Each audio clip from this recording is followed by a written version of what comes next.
துளாராசி நேயர்களுக்கு நல்ல காலங்கள் பிறக்கும்.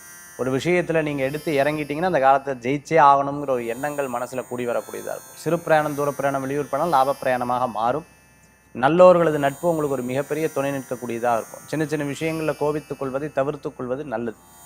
சில பேர்லாம் உங்களுக்கு சில டைம் ஐடியா கொடுப்பா, அந்த ஐடியா அவங்களுக்கு சாதகமாக இருக்கும், உங்களுக்கு சாதகமாக இருக்காது.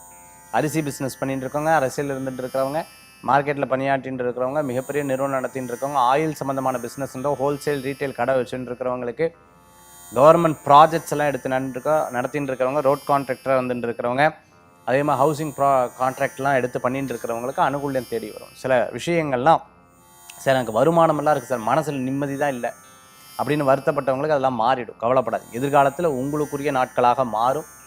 கவலையே பட வேண்டாம். விஷஜந்து, அதே சமயத்தில் வீட்டில் வளர்க்கக்கூடிய பிராணிகள், இதில் கவனமாக இருக்கணும். இன்றைய தினத்தில் வழிபடக்கூடிய தெய்வம் பார்த்துட்டேன்னா சிவ வழிபாடு மகத்துவமான வழிபாடு.